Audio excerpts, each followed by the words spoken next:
ఉన్న బంగారాన్ని విడిపించి ఆ రోజు ఆన్లైన్ రేటుకే మేము కొంటాం. Sharma gold company.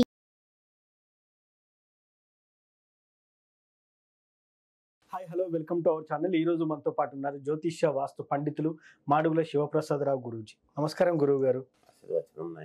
గురువు గారు, ఈ నెలలో భీష్మ ఏకాదశి అయితే రాబోతుంది. ప్రతి నెలలో ఏకాదశి అయితే వస్తూ ఉంటుంది, కానీ ఈ నెలలో వచ్చేది భీష్మ ఏకాదశి. దీని ప్రత్యేకత ఏంటంటారు? శ్రీ మహాగణాధిపతయే నమః. ఐం మహాసరస్వత్యే నమః. శ్రీ లలితాంబికాదేవియే నమః. మామూలుగా భీష్మ పితామహుడు అంటే భీష్ముడు ఎవరయ్యా? అష్టవసువులలో ఒక మామూలుగా ఆ మహనీయుడు భీష్మ ప్రతిజ్ఞ అనేటువంటిది ఒకటి ఉన్నది. అంటే ఈరోజు మాట కంటే విలువ లేదు, కానీ ఆనాడు ప్రతిజ్ఞ అంటే ఏమిటి? మాట ఇవ్వటమే ప్రతిజ్ఞ, అంతకంటే వేరే ఏం లేదు. భీష్మ ప్రతిజ్ఞ అనేటువంటిది చాలా ప్రాధాన్యత కలిగినటువంటి పదం. ఆయన పెళ్లి చేసుకోకుండా రాజు నేను కాను, మిగతా వాళ్ళందరినీ రాజులను చేసి నేను ఉంటాను ఊరికే సలహాలు ఇస్తూ అనేటువంటి మాటకు కట్టుబడి, తండ్రికి ఇచ్చిన మాటకు కట్టుబడి తన జీవితాన్ని ప్రపంచానికి ధారాదత్తం చేసినటువంటి మహనీయుడు. అందుకనే భీష్మ పితామహుడు అని పేరు. అందరికీ కూడా అప్పుడు ఉన్నవాళ్ళది పితామహుడు అని పేరు. ఎందుకు? పెద్దవాడు కాబట్టి పూజ్యుడు అని, ధర్మనిరతుడు, ఇంకా పేర్లు దండిగా ఉంటాయి, కావాల్సినవన్నీ ఉంటాయి. అటువంటి మహనీయుడు భీష్ముడు పాండవుల మీద అత్యంత ప్రేమ కలిగినా భీష్ముడు ఉన్నంత వరకు ఏమీ చెయ్యలేము అనేటువంటి భావనతో ఒక శిఖండిని అడ్డు పెట్టుకొని అప్పుడు అస్త్ర సన్యాసము చేస్తే భీష్ముడు పడేసిపోతే భీష్ముణ్ణి అర్జునుడు చంపడం అనేది జరుగుతుంది. అది ఎప్పుడు జరుగుతుంది? విజయదశమి నాడు జరుగుతుంది. అక్కడ విజయదశమి అనేటువంటిది వాళ్ళు విజయము చేకూరడానికి జరుగుతుంది, పండుగ రోజు. అయితే భీష్మ పితామహుడికి ఒక వరము ఉన్నది. ఆయన ఎప్పుడు ప్రాణము వదలదలుచుకుంటే ఈ బాణాలేసిన దాని వల్ల చనిపోతాడనేది కాదు. అక్కడ జరగాల్సినటువంటి సన్నివేశం, అర్జునుడు బాణం వేయాలి, భీష్ముడు ఒరగాలి. భీష్ముడి తల నేలకు ఒరిగి ఉండకూడదు అని అనుకుంటే అర్జునుడే మళ్ళీ బాణాలు వేసి తల కింద కూడా బాణం ఇట్లా ఎత్తి ఉండేట్టుగా చేస్తాడు.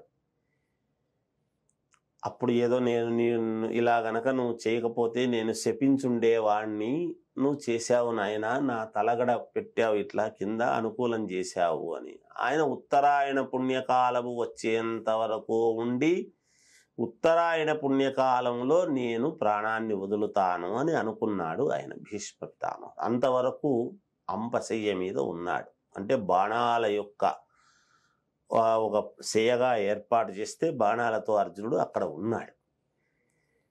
అంతవరకు కృష్ణ భగవానుణ్ణి స్మరిస్తూ ఉన్నాడు. అక్కడ కృష్ణుడు కూడా ఉన్నాడు. సరే, కృష్ణుడు, సూర్య భగవానుడు అంతా, శ్రీకృష్ణ భగవానుడు కూడా మరి రోజు అప్పుడు యుద్ధం యొక్క రాజనీతి ఏమిటి అంటే సూర్యుడు ఉదయించినప్పటి నుండి సూర్యుడు అస్తమించే లోపల యుద్ధం జరగాలి. అస్తమించిన తర్వాత యుద్ధం చేయడానికి అవకాశం లేదు. అదొక ధర్మయుద్ధం అంటారు దాన్ని. అలా సూర్య భగవానుడి యొక్క అనుగ్రహము శ్రీకృష్ణుడికి కూడా ఉంటుంది.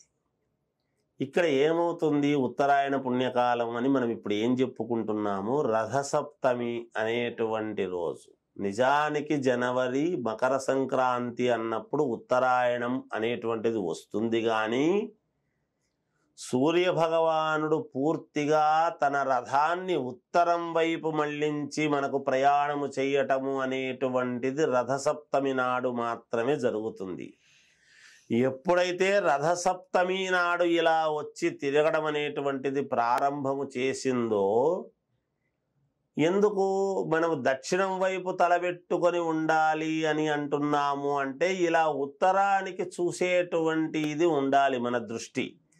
అలా భీష్మ పితామహుడు కూడా దక్షిణం వైపు తలబెట్టుకొని ఉండి ఉత్తరం వైపు ఎప్పుడైతే సూర్య భగవానుడు ఇలా తిరగటము ప్రారంభించినాడో ఆ మరుసటి రోజే వెంటనే అష్టమి నాడు భీష్మ పితామహుడు సాక్షాత్తు ఆయన శ్రీమన్నారాయణుడు అంటే సూర్య భగవానుడు భీష్మ పితామహుణ్ణి తనలోకి ఐక్యము చేసుకున్నాడు అని ఒక ఇది. ఆయన మహానుభావుడు భీష్ముడు. ఊరికే ఏదో ప్రాణం పోయింది, మామూలు వ్యక్తుల్లాగా ఇదైపోయినాడు, కాలం చెల్లింది అని అనడానికి లేదు. సాక్షాత్తు ఆయన యొక్క ఆత్మజ్యోతి అనేటువంటిది సూర్యభగవానుడి యొక్క దీంట్లోకి వెలిగి కలిసిపోయింది అని. అందుకని భీష్మ పితామహుడికి ప్రతి వాడు కూడా అంటే రోజు సూర్యుడిని చూస్తే సూర్యుల్లో భీష్ముడు ఉన్నాడనేది అనర్థం. ఆయనకు చావు లేదనే కదా దాని అర్థం. అందుకే అష్టవసువులలో ఒకరు అంటే నిరంతరము మనము ఆ 8 మన మూలాలతో సహా మనం 8 దిక్కులు చూసుకుంటున్నాం కదా. అష్టము అంటే ఏమిటి? 8. ఈ అష్టవసువుల్లో ఒకరు అంటే రోజు మూలాలు కనపడుతున్నాయి కదా, ఉన్నాయి కదా మనకు. మరి ఒకటి వరుణుడు, మరి ఈశానుడు, ఆ అగ్నిదేవుడు మనం చెప్పుకుంటున్నాము కదా. అష్టవసుల్లో ఒకడు కాబట్టి భీష్మ పితామహుడు కూడా చిరంజీవి లాగానే మనం రోజు సూర్యభగవాను చూస్తూ ఉండేటప్పుడు సూర్యభగవానులోకి ఐక్యమైనాడు. అంటే సాక్షాత్తు శ్రీమన్నారాయణ స్వామి స్వరూపములోకి ఐక్యమైనాడు అనేటువంటి భావన అది ఈ అష్టమి నాడు. అందుకనే మామూలుగా భీష్మ ఏకాదశి, భీష్మాష్టమి మనం చెప్పుకుంటున్నాం మన పేర్లు. ఈ ఏకాదశి అంటే ఆ ఏకాదశి వేరు, ఈ ఏకాదశి మామూలుగా చెప్పుకునేటువంటి విధానం. అందువలన భీష్మాష్టమి భీష్ముడి యొక్క ఇది పరిపూర్ణముగా కలిగినటువంటిది. భీష్మ పితామహుడు కాబట్టి ప్రతి వాళ్ళు కూడా సూర్య భగవానుడికి మనము ఈ మామూలుగా ఈ మాఘమాసము అనేటువంటిది వచ్చేటప్పటికీ తర్పణము వదిలితే పరమ పుణ్యప్రదం అన్నాడు. ఎందుకు తర్పణం వదలాలి అంటే సూర్య భగవానుడి యొక్క అనుగ్రహము పరిపూర్ణంగా మనకు ఉండడానికి, పితృదోషాలు ఏమైనా ఉంటే పోవటానికి, ఉంటే అంటే ఉండవచ్చును. మనం సరిగ్గా తల్లిదండ్రులు బ్రతికి ఉన్నప్పుడు ఒక మాట అనకుండా తండ్రి మాటకు విరుద్ధంగా రాముడి వలె ఎవరు జీవితాన్ని గడిపిన వాళ్ళు ఉన్నారు. ఆ మానాన్ని ఏదో చెప్తుంటాడు, లేరా ఎవడింటాడు, మన పని మనం చేస్తాములే అనుకున్న వాళ్ళే ఎక్కువ ఉంటారు. అది చాలా తప్పు. తండ్రిని మనసులో తప్పుగా అనుకున్నా అది బ్రహ్మహత్య మహాపాతకం అన్నాడు. గురువును గాని, చదువు చెప్పినటువంటి గురువును గాని, తండ్రిని గాని, తల్లిని గాని మనము దూషించరాదు, మనస్సులో తిట్టుకోరాదు. ఇవాళ చాలా మంది చూస్తుంటే బయటకు వచ్చి తోసేసి వదిలిపెట్టేసి వెళ్ళిపోతున్నారు. తల్లులను వృద్ధులైనారు అని. వీడికి రేపు పొద్దున అదే వృద్ధాప్యమే వస్తుంది. అది తెలియక మాకు పరిస్థితులు బాగలేవని చెప్పి తోసేస్తున్నాడు. చాలామంది జరుగుతుంది కొన్ని చోట్ల. మహనీయులు ఎంతోమంది దగ్గర పెట్టుకొని పూజించి శాలువాలు గప్పి తల్లులకు తండ్రులకు శాలువాలు గప్పి గౌరవించేటువంటి మహనీయులు కూడా ఉన్నారు. అట్లా ఉన్నారు, ఇట్లా ఉన్నారు. సమాజంలో రెండూ ఉన్నాయి. అయితే అలా మనసులో కూడా తిట్టుకోకూడదు అనేటువంటిది ఉన్నది. కనుకనే పితృదోషాలు అనేటువంటివి ఏర్పడతాయి. అయ్యో ఎంత అనుకున్నా తల్లిదండ్రులు ఏమి మనల్ని తప్పుగా అనుకోరు. వీడిట్లా చేసి ఎక్కడో ఒక చోట మనస్సు చివుకుమని వాళ్ళు పిల్లవాడు చెడిపోవాలని బాధపడకపోయినా అయ్యో నాకు ఇటువంటి దుర్బలమైనటువంటి కష్టము వచ్చింది అని బాధపడినా కూడా మనకు మంచిది కాదు, మన జీవన గమనానికి మంచిది కాదు, మన పిల్లలకు మంచిది కాదు అనేటువంటిది శాస్త్ర ప్రామాణికం. అందువలన ఈ మాఘమాసములో ఎక్కువ శాతము మనం తర్పణం అనేటువంటిది భీష్మ పితామహుడికి వదిలినది ఏమిటి అంటే ఆయన ధర్మాన్ని పట్టుకున్నారు కాబట్టి, ఏది ధర్మమో అటువైపు ఉన్నాడు కాబట్టి. అందువలన ధర్మాన్ని నమ్ముకొని ఉండేటువంటి వాడి యొక్క ఇదికి ఎప్పుడైతే మనం చేస్తామో ఆ ధర్మంలో మనకు మేలు జరిగి అందుకనే కొంతమందికి పూర్వము ఇప్పుడున్నంత ఇది లేదు అప్పుడు.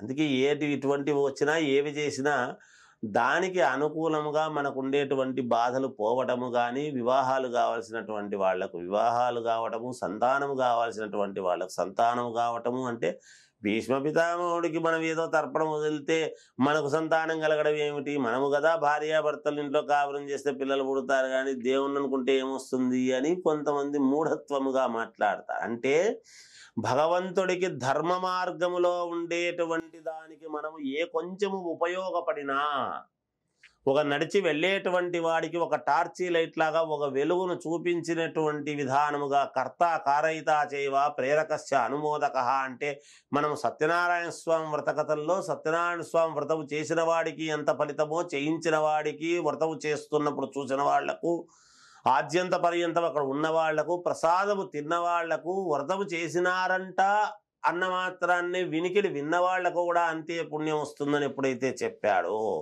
ఆ ధర్మంలో పాల్గొన్నటువంటి వ్యక్తికి మనం ఎప్పుడైతే చేస్తామో మనకు మేలు జరుగుతుంది, ఆ విధముగా మనకు పాపాలు పోతాయి అని చెప్పడం దాని అర్థమని తెలియజేస్తూ జయోస్తు.